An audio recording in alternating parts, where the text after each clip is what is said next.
तुम्हाला माहिती आहे का, तुमच्या घरामध्ये खूप सारी माणसं आहेत, खूप सारे लोक आहेत जे मोठमोठे विचार करणारे आहेत, वयापेक्षा मोठे आहेत. परंतु एक असा व्यक्ती असतो, मग तो वयाने छोटा असेल तरी चालेल, सगळेजण त्याचंच ऐकत असतात. असा तुम्हाला प्रश्न पडत असेल ना, की का बरं ही जी व्यक्ती म्हणतात तेच का घडतं घरामध्ये, किंवा हे जे व्यक्ती म्हणतात असंच का सगळे वागतात?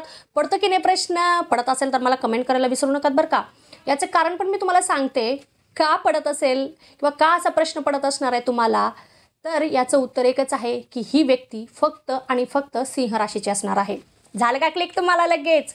यस, तुम्ही म्हणाल हो, मला कसं माहिती? कारण सिंह राशीचे व्यक्ती घरात असो, बाहेर असो, कुठेही असो, यांचं फक्त माझं, जसं मी जंगलाचा राजा तसंच हे व्यक्ती जिथं जातील तिथं ते राजे असतात. म्हणजे म्हटल्याप्रमाणे सिंहाचा राशीस्वामी पण आहे सूर्य, आणि सूर्य पण बघा, सगळ्या ग्रहांमध्ये सूर्य हा राजा, तसंच सगळ्या राशींमध्ये सिंह ही राजा राशी असल्यासारखी आहे. मग याच्यामध्ये सूर्याचे पण गुण आले, जसं जिथे जाईल तिथं माझंच खरं, हेच असतं, सगळ्यांनी माझंच ऐकावं, माझ्याप्रमाणेच राहावं. मग कधी कधी त्यांचे निर्णय चुकीचे असले तरी काही हरकत नाही, पण माझ्याप्रमाणे सगळ्यांनी वागावं. हा मात्र अन्याय सगळ्यांच्या घरामध्ये तुम्हाला पाहायला मिळत असेल. ज्यांच्या कोणा घरामध्ये सिंह राशीचे व्यक्ती असतील ते नक्कीच मला कमेंट करून सांगणार आहेत की यस, आम्ही हे अनुभवलेलं आहे, आम्ही हे दररोज अनुभव करत आहोत, आम्हाला हे सर्व माहिती आहेत, आम्हाला ह्या गोष्टी क्लिक झालेल्या आहेत की माझंच खरं. किंवा सिंह राशीचे लोक एक कर्तव्य, आता हा जर त्यांचा एक मुद्दा सोडला की बाबा माझंच खरं, माझंच सगळ्यांनी ऐकावं, हे जर सोडलं तर बाकीचे पण खूप चांगली गुण यांच्यामध्ये आहे. कर्तव्यदक्ष असतात, घरातली जबाबदारी अगदी प्रामाणिकपणे पार पाडत असतात, सगळ्यांचं भलं करण्यामध्ये बिलीव करत असतात, सगळ्यांची काळजी घेत असतात. जसा सूर्य हा सगळ्याला प्रकाश देतो, अगदी त्याप्रमाणे पण हे सिंह राशीचे व्यक्ती आपल्या घरातील सर्व मंडळींना प्रकाश देण्याचा प्रयत्न करतात. म्हणजेच यांचं सगळ्यांचं भलं करण्याचा ते प्रयत्न करत असतात. स्वतः जळत असतात, परंतु माझ्या आसपासच्या सगळ्यांचं भलं व्हावं एवढी एकच त्यांची इच्छा असते, किंवा एवढी एकच त्यांची कामना असते, असं म्हणायला हरकत नाही. आता थोडक्यात मी तुम्हाला सिंहेबद्दल सांगितलेलं आहे, सिंहाचा स्वामी जो सूर्य आहे त्याच्याबद्दल पण सांगितलेलं आहे. आता हा ऑक्टोबर महिना तुमच्यासाठी कसा असणार आहे ते आता आपण पाहूयात. तर बघा, तुमची सर्व इच्छा, मग ते सुप्त असू दे किंवा सध्या तुमच्या मनामध्ये प्रकट झालेल्या असू देत, त्या सगळ्या इच्छा पूर्ण करणारा हा महिना आहे. बरं, असं तुम्ही म्हणू शकतात की हा महिना जीन असल्यासारखा आहे, किंवा एक असतं ना बाबा की 3 वर मागा, मी तुमची प्रत्येक इच्छा पूर्ण करतो, अलादीन का चिराग, असं हा महिना तुमच्यासाठी असणार आहे. म्हणजे बघा, तुम्ही एखादी कामना केली, एखादी इच्छा व्यक्त केली, यस, लगेचच ती पूर्ण झाली. मग हे तुम्हाला एक जादूपेक्षा काही वेगळं नसणार आहे, तर नक्कीच तुम्ही त्याचा फायदा घेऊ शकता. ना असं जर काही घडलं तुमच्यासोबत तर मला कमेंट करायला विसरू नका, मला सांगायला तुम्ही अजिबात विसरायचं नाही आहे. आणि तुम्ही जर माझ्या चॅनल अजूनपर्यंत सबस्क्राईब केलेलं नाही आहे तर लगेचच माझ्या चॅनलला सबस्क्राईब करा, व्हिडिओला लाईक करा, आणि तुमच्या मित्रमैत्रिणींना, नातेवाईक मंडळींना शेअर करायला तर अजिबात विसरू नका. तर मी म्हटल्याप्रमाणे इच्छापूर्ती करणारा हा महिना आहे. सोबतच तुमच्या संतती संबंधी खूप साऱ्या आनंदी वार्ता ह्या महिन्यामध्ये तुम्हाला समजू शकतील, आणि त्यामुळे तुम्हाला पण एक वेगळंच अभिमानाची भावना, एक वेगळाच आनंद तुमच्यामध्ये तुम्हाला दिसणारा, एक प्राऊड फिलिंग तुम्हाला होणार आहे. आणि त्यामुळे जे तुम्हाला समाधान मिळणार आहे ना, ते समाधान जगामध्ये तुम्हाला कुठेच कोणत्याच गोष्टीबाबत मिळणार नाही आहे, हे मी 100% तुम्हाला ठामपणे सांगू शकते. अचानकपणे धनलाभ मिळतील. पूर्वी कुठे पैसे गुंतवलेले होते तर त्यामधून तुम्हाला अचानकपणे धनलाभ मिळण्याची शक्यता आहे. इच्छित वर मिळाल्यासारखा हा महिना तुमच्यासाठी कार्य करणार आहे, लक्षात ठेवा. तर ही खूपच सुंदर गोष्ट आहे. अचानकपणे मित्रमैत्रिणी भेट देतील, तुम्हाला माहिती पण नाही आहेत, आणि अचानक ते येऊन तुम्हाला सरप्राईज देतील, आणि त्यामुळे त्यांच्यासोबत एखादी छोटीशी ट्रिप प्लॅन कराल, एक छोटासा गेट टुगेदर पण तुम्ही करू शकता. तुमच्या राहणीमानाप्रमाणे किंवा तुमच्या स्वभावाप्रमाणे तुम्ही एखादी उंचीची वस्तू खरेदी करू शकतात या महिन्यामध्ये. म्हणजे उंची वस्तू म्हणजे महागातली म्हणा, किंवा एक बऱ्याच दिवसांपासून तुमची इच्छा होती की मला ही वस्तू घ्यायचीच आहे, मग त्यासाठी तुम्ही खूप प्रयत्न करत होतात, पैसे जमवत होतात, तर नक्कीच या महिन्यामध्ये ती गोष्ट पूर्ण होणार आहे. उंची वस्तू तुम्ही खरेदी करण्याची या महिन्यामध्ये शक्यता दाट दिसत आहे. नातेवाईक मंडळी अचानकपणे येऊन घरी भेट देतील, काही आनंदी वार्ता तुम्हाला समजतील, आणि त्यामुळे घरात पण एक पॉझिटिव्ह वातावरण तयार होईल, प्रसन्नतेचं वातावरण तयार होणार आहे. प्रवास किंवा तीर्थयात्रा या महिन्यामध्ये घडतील. बऱ्याच दिवसांपासून तुम्ही प्रयत्न करत होतात की मला प्रवास करायचा आहे किंवा आपल्या घरच्या देवाला जायचं आहे, तर ते पण गोष्टी ह्या महिन्यामध्ये पूर्ण होण्याची शक्यता दिसत आहे. प्रत्येक नातेसंबंध तुम्ही खूप मनापासून जपणार आहात या महिन्यामध्ये. कोणाला कुठे गरज पडेल तिथे तुम्ही उपलब्ध असणार आहात आणि त्यामुळे तुमचं जे काही बॉन्डिंग आहे कौटुंबिकदृष्ट्या ते पण वाढीस लागेल. सोबतच वाहन चालवताना थोडंसं सांभाळून चालवण्याचा प्रयत्न करा, कारण वाहनाला काहीतरी इजा पोहोचण्याची शक्यता दिसत आहे, तर इथे तुम्हाला काळजी घ्यावी लागणार आहे. तुम्ही तुमच्या जोडीदारासाठी काहीतरी स्पेशल करण्याची शक्यता ह्या महिन्यामध्ये आहे. एखादा दागिना म्हणा किंवा एखादं सरप्राईज त्यांच्यासाठी तुम्ही प्लॅन करू शकतात आणि त्यामुळे पण तुमचं जे काही वैवाहिक जीवन आहे ते पण पहिल्यापेक्षा जास्त फुलेल आणि तुम्हाला एकमेकांना समजून घ्यायला पण हा महिना खूपच उपयुक्त आहे असं म्हणायला हरकत नाही. बऱ्याच दिवसांपासून तुम्ही प्लॅन करत होतात कुठंतरी जायचं आहे वगैरे किंवा एखादं डिनर प्लॅन, लंच वगैरे प्लॅन करत होतात, पण तुम्हाला वेळ मिळत नव्हता, तर ह्या महिन्यामध्ये ह्या सगळ्या गोष्टी तुम्हाला मिळतील.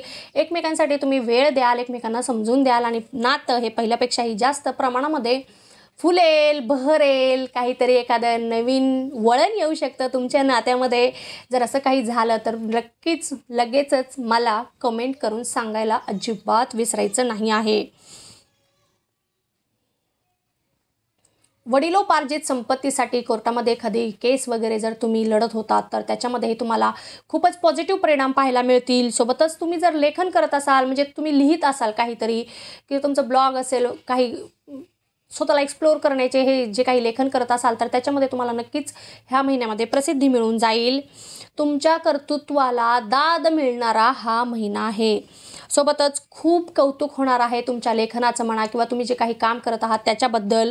तुमची जी काही आत्ताची पतप्रतिष्ठा आहे, जी काही तुमच्या सध्या समाजामध्ये मान आहे, सन्मान आहे, तो आत्तापेक्षा 100 पटीने जास्त प्रमाणामध्ये वाढण्याची शक्यता आहे या महिन्यामध्ये. सोबतच तुम्ही पैसा कमवण्याचे वेगवेगळे सोर्सेस या महिन्यामध्ये हुडकाल. जिथून तुम्ही पैसे कमवण्याचा प्रयत्न कराल तिथून तुम्हाला पॉझिटिव्हच परिणाम पाहायला मिळतील. तुमच्या फक्त बोलण्यानेच तुम्ही समोरच्याला मोहित कराल. आता कसं तुम्ही नेहमी माझंच खरं वगैरे बोलतात, परंतु गोष्टी पटवून देण्यामध्ये पण तुम्ही खूप हुशार आहात आणि त्यामुळे तुम्ही तुमची कोणती पण गोष्ट, तुमचं मत पटवून देण्यामध्ये खूपच सक्सेसफुल राहणार आहात या महिन्यामध्ये. आणि त्यामुळे जर तुम्ही एखादी नवीन डील करायचा विचारत असाल, एखादा नवीन प्रोजेक्ट पास करून घेण्याच्या विचारात असाल ना, तर त्याच्यासाठी हा महिना 100% उपयुक्त आहे असं मी तुम्हाला ठामपणे सांगते. नक्कीच तुम्ही प्रयत्न करा, तुम्हाला यश मिळणार म्हणजे मिळणारच. आणि जर असं झालं तर मला कमेंट करून सांगा नक्की. सोबतच एखादी प्रॉपर्टी पण खरेदी करू शकता ह्या महिन्यामध्ये, तसे योग दिसत आहेत. बऱ्याच दिवसांपासून तुम्ही स्वतःसाठी नवीन घर शोधत होतात, तुमचं ड्रीम हाऊस शोधत होतात, तर ह्या महिन्यामध्ये तुम्ही तसे पाऊल उचलू शकता. सोबतच व्यावसायिक वर्गाला मात्र आर्थिक व्यवहार करताना थोडंसं सांभाळून करण्याची गरज आहे, कारण नुकसान होण्याची शक्यता इथे दिसत आहे. आणि अजून एक सांगायचं म्हणजे भागीदारीमध्ये जर तुम्ही व्यवसाय करणार असाल तर तिथे थोडंसं तू मेमे होण्याची शक्यता आहे किंवा अविश्वास निर्माण होण्याची शक्यता आहे. तुमचे काही गोष्टी समोरच्या व्यक्तीला आवडू शकतील का नाही याच्यावर थोडंसं विचार करावा लागणार आहे. तर भागीदारीमध्ये व्यवसाय सुरू करणार असाल तर इथे थोडंसं सांभाळून विचार करा. नोकरीमध्ये मात्र तुम्हाला नोकरीच्या ठिकाणी काही गोष्टींचा त्रास सहन करावा लागणार आहेत. काही अनपेक्षित गोष्टी, काही न आवडणाऱ्या गोष्टी तिथे घडू शकतील, मग याचा त्रास तुम्हाला होऊ शकतो. तर त्यासाठी तुम्ही मानसिकरित्या अगोदरच थोडंसं तयार राहिलेलं बरं पडणार आहे. महिला वर्गाला मात्र खूपच उत्साहाने भरलेला आहे. स्वतःला एक्सप्लोअर करण्यासाठी वेगवेगळे संधी तुम्हाला मिळू शकेल. जर तुम्हाला स्वतःचा एखादा बिझनेस सुरू करायच्या विचारात जर तुम्ही होतात ना, तर नक्कीच तुम्ही ते पण करू शकता. सोबतच विद्यार्थी वर्गाला मात्र हा महिना खूपच ऊर्जेने भरलेला असणार आहे.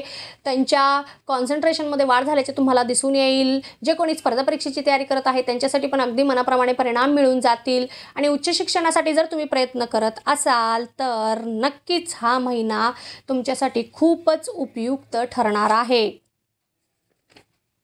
सोबतच ज्येष्ठ व्यक्ती वर्गाला मात्र बोलण्यावर थोडंसं नियंत्रण ठेवावं लागणार आहे, कारण आपण एकदम फटकळ स्वभावाचे असल्यामुळे आपण डायरेक्ट बोलतो, विचार करत नाही समोरच्या व्यक्तीचा. तर मग त्यामुळे तुमच्यात संबंध बिघडू शकतो किंवा तुम्ही नातेवाईक मंडळींमध्ये किंवा तुमच्या जवळच्या मंडळींना दुखवू शकतात. तर ही गोष्ट तुम्ही लक्षात ठेवा. म्हटल्याप्रमाणे इच्छापूर्ती करणारा हा महिना आहे. तुमच्या वेगवेगळ्या कोणत्या इच्छा असतील तर त्याच्यावर कॉन्सन्ट्रेट करा. नक्कीच तुम्हाला मनासारखे परिणाम मिळून जातील. तुम्हाला कुठंतरी प्रवास करायचा आहे, कुठंतरी कुठेतरी स्वतःला जायचं आहे, तुमचं काहीतरी एक स्वप्न आहे, लेखन करायचं वगैरे, तर ह्या सगळ्या गोष्टींमध्ये तुम्ही प्रयत्न करा. 100% परिणाम मिळतील. जर पाहिलं तर हा महिना एका प्रकारे खूपच चांगले शुभ परिणाम देणाराच असा आहे. तर येणारा प्रत्येक क्षणाचा प्रत्येकाने पुरेपूर लाभ घेण्याचा प्रयत्न करावा. आणि जर तुम्हाला माझी ही माहिती आवडली असेल तर माझ्या चॅनलला लाईक सबस्क्राईब करायला अजिबात विसरू नका. लगेचच सबस्क्राईब करा, व्हिडिओला लाईक करा आणि तुमचे नातेवाईक मंडळींना, मित्रमैत्रिणींना हा व्हिडिओ शेअर करा. आणि भेटूया आता पुढच्या व्हिडिओमध्ये. दिवाळी आहे, दिवाळी सगळ्यांना भरभराट घेऊन येऊ, तुम्हा सर्वांना आनंदाची जाओ, तुमची सगळे स्वप्न पूर्ण हो, हीच ईश्वरचरणी मी प्रार्थना करत आहे. तोपर्यंत ओम नमः शिवाय, हर हर महादेव.